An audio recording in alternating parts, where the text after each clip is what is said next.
ৰকিবুল হুছেইন ডাঙৰীয়া যেতিয়ালৈকে কংগ্ৰেছ দলটোত থাকিব, শেষত ৰকিবুল হুছেইন নিজে তেখেতৰ লগত থকা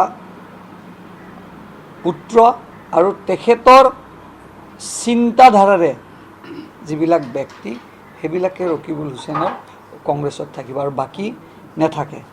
আৰু দেখিব যে ৰকিবুল হুছেইনে যাক সংগ দিছে তেওঁৰ ধ্বংসযোগ্য।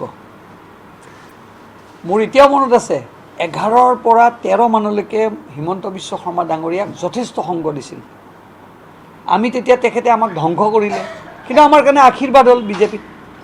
এতিয়া গৌৰৱ গগৈৰ ধ্বংসযজ্ঞ আৰম্ভ হৈছে। ৰকিবুলক যিমান লগত ৰাখিব সিমান ধ্বংসযজ্ঞ আৰম্ভ হ'ব।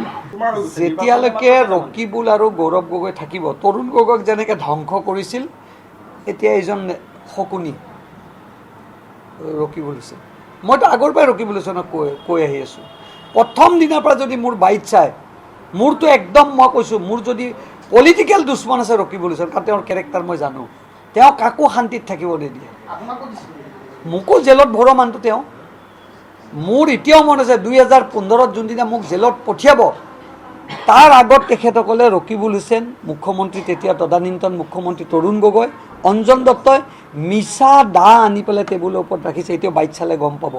2015 ডিচেম্বৰৰ 25-26 আমি তেতিয়াই তৰুণ গগৈক এনেকৈ ঘেণ্টা দেখুৱাই দিছিলোঁ। মই তেতিয়াতো মই MLAও নহয়, এজন সাধাৰণ কংগ্ৰেছৰ কাৰ্যকৰ্তা আছিলোঁ। তেতিয়াই নেঠু দেখুৱাই দিছিলোঁ।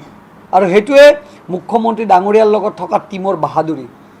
ৰাইজৰ প্ৰতি সমৰ্পিত, অসমৰ ৰাইজৰ প্ৰতি সমৰ্পিত, বিজেপিৰ প্ৰতি সমৰ্পিত।